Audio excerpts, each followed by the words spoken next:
Pemirsa yang berbahagia, di antara pertama kali hal yang dilakukan oleh Nabi Shallallahu Alaihi Wasallam ketika beliau tiba di kota Madinah adalah menyampaikan sebuah khutbah, sebuah ceramah, sebagaimana diceritakan oleh sahabat Abdullah bin Salam radhiallahu anhu, yang beliau ketika mendengar ceramah Nabi Shallallahu Alaihi Wasallam pertama kalinya, beliau masih seorang yang beragama Yahudi.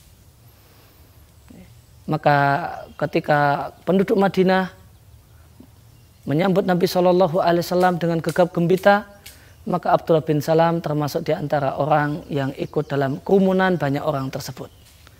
Dan dia mendengarkan apa yang disampaikan oleh Nabi Shallallahu Alaihi Wasallam. Di antara ceramah Nabi ketika itu adalah beliau sampaikan, Ya ayuhan nas, absus salam, wa ati'mu ta'am, wasilul arham, wa sallu billaili wan nasu niyam, tadkhulul jannata bisalam. Wahai sekalian manusia, sebarkanlah ucapan salam, berilah bantuan makanan kepada orang-orang yang membutuhkannya, sambunglah hubungan kekerabatan, kerjakanlah sholat malam di mana ketika manusia lelap tertidur, tadkhulul jannata bisalam, niscaya kalian akan masuk surga Allah Subhanahu wa taala dengan penuh keselamatan. Maka Nabi Shallallahu Alaihi Wasallam dalam khutbah pertama beliau ketika beliau sampai di kota Madinah, beliau menyampaikan beberapa amalan yang akan menyebabkan seorang itu masuk surga dengan keselamatan. Yang pertama yang Nabi sampaikan, afsus salam, sebarluaskanlah ucapan salam, yaitu doa keselamatan. Artinya seorang muslim adalah seorang yang menginginkan kebaikan untuk orang lain, keselamatan untuk orang lain. Di mana-mana dia sebarkan ucapan salam, assalamualaikum, yang artinya semoga kalian mendapatkan limpahan keselamatan dari Allah Subhanahu wa taala. Kemudian wa at'imu ta'am, berilah makanan.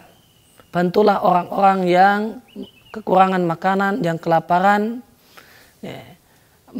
Sayangilah manusia yang membutuhkan bantuan makanan dengan memberikan bantuan makanan kepada mereka.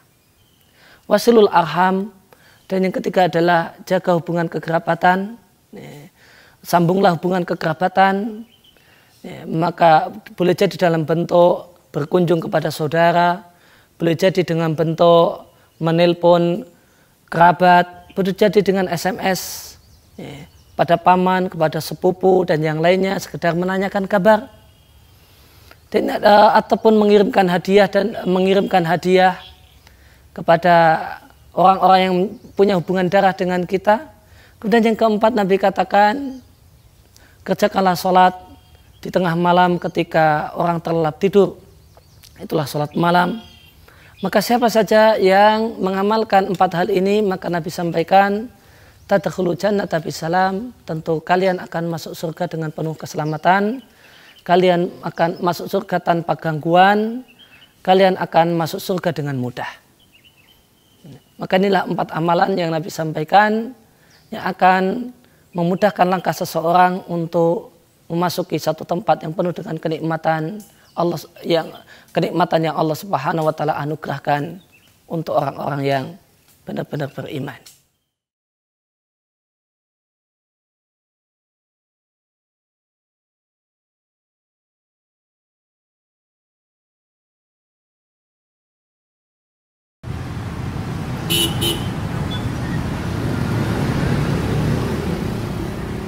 Saudaraku, Rasulullah Shallallahu Alaihi Wasallam bersabda,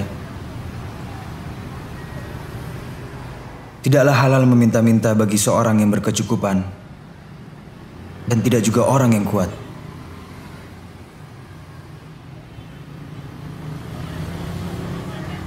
Tidak membuka seorang hamba pintu meminta-minta, melainkan Allah membuka atasnya pintu kefakiran.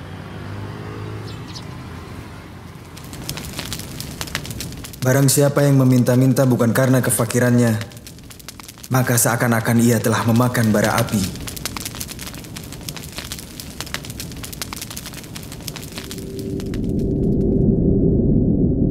Senantiasa seseorang meminta-minta hingga ia datang pada hari kiamat tanpa membawa sekerat daging pun di wajahnya.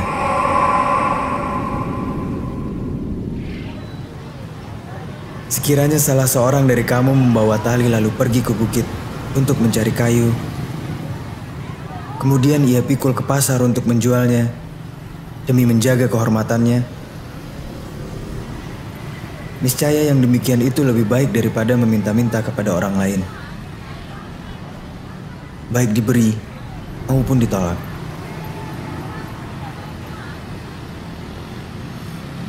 Barang siapa yang menjaga kehormatan dirinya, niscaya Allah akan menjaga kehormatannya.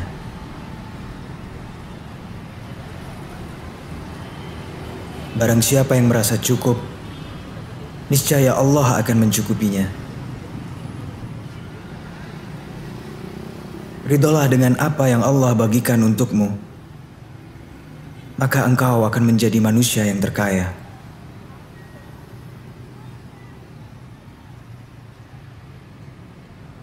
Tangan yang di atas lebih mulia daripada tangan yang di bawah.